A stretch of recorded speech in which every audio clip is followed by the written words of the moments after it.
Hi, and welcome to Put Up Your Daisy Dukes, a women's self-defense podcast. I'm Brandie, and today we have the opportunity to hear from David Crane. David is a Krav Maga instructor and teaches self-defense. He also has a book on the way, and stay tuned to learn a little bit more about his book release. And we are going to learn from him about a kidnapping slash rape potential situation that he foiled while he was working as security in Banff, Alberta. As we go through this, I hope that you understand and learn what circumstances might put you at risk, how this situation could have been prevented, and maybe consider some of the things that you find yourself in and how you could prevent potential risk and harm to yourself. I hope this is valuable to you, and I look forward to sharing. If people know Banff, there's a lot of issues happens in Banff. There's a lot of we had the hockey teams going there and all that, and sexual assaults, and a lot of stuff happens in Banff which people don't understand. Hmm. And Banff is we get a lot of people. I don't know what it's like now, but a few years back before COVID, a lot of Australians and all that comes in and they work in Banff and Canadians and Banff and Jasper and Canmore. And then it's very transit because a lot of people back and forth. Mm-hmm. But there's a lot of crime happens, which the public don't really hear about. Hmm. So I was asked to go down there pre-COVID, do some security with a security company. And it was Canada Day. And Canada Day is chaos in Banff. Yeah, it They is. bring people in, they bring RCMP in from Calgary. It's crazy. Okay. Yeah. So I was there and I'm on this strip there by I think it was the McDonald's down there.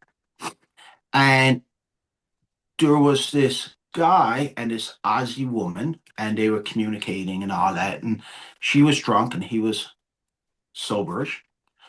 And all of a sudden I see this SUV pull up and there's a group of people in there. Like the driver, the front seat, the back seat was full. And he takes her and he throws her in the back of the trunk and goes to get in with her. And I go out and I intervene. Hmm. Oh, wow.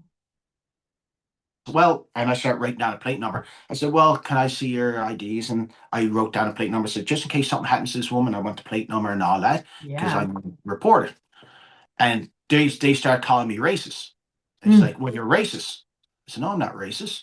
You're taking a woman with five or six sober people, you're putting her in the back of an SUV. I got Mm-hmm. speculation where this is going to go. I said, I just want to make sure this woman's safe. So I'm going to writing your descriptions down, writing down your plate number, just in case something happened to her, I Mm-hmm. can give to the police. Do you know what they done? Mm-mm. They threw her out on the sidewalk and took off. Wow. So what did that tell you? If they were legitimate and they wanted to take care of the person, they wouldn't have thrown her out on a Wouldn't have sidewalk, gone with her. Mm-hmm. right? Yeah. Did you talk to the woman afterwards I to hear her talked, story? right? And then I got her a cab and I got the cab to take her home, Yeah. right? But she was like, oh, what are you doing? I want to go with them. It's like, you're drunk. You have no idea what's going to happen here now. Mm-hmm. So I ended up getting a cab and getting her home there, right? So she thought she wanted to go, but did she know these people or did she just meet them She and just met him, fun? Yeah. right? It's Banff. It's Suspicious. transit, Yeah. right? Very It's like, oh, let's go. We're going to go to a party. Come on to a party with us. Like, oh, mm-hmm. excellent. And they go back to the room and you get raped. Or there's a party. Next thing you know, it's a multiple rape situation Mm-hmm. again. Yeah. And so I got called racist and all that, but I stood my ground. Yeah. It's like, Fantastic. no, Okay, well, that's quite an experience. It's nothing that I would want to be caught in the middle of. So let's unpack it for a minute. What are some thoughts that you've had that could have gone better to protect her and not put her at risk? Feel free to leave comments down below. Share what you've learned from it so far. The first thing that I think of is she's alone and there's 5, maybe 6 guys trying to coerce her into a vehicle. That should send a red flag right there. You don't know the situation, you don't know the people, you don't know the party and the experience that you might have at the other end. And it's also dangerous to jump into a vehicle with people that you don't know, especially when you're under the influence. So I think that that's another drawback, is that she was under the influence and intoxicated, which also really influences her perception and awareness of the situation. She didn't realize what risk she was putting herself in.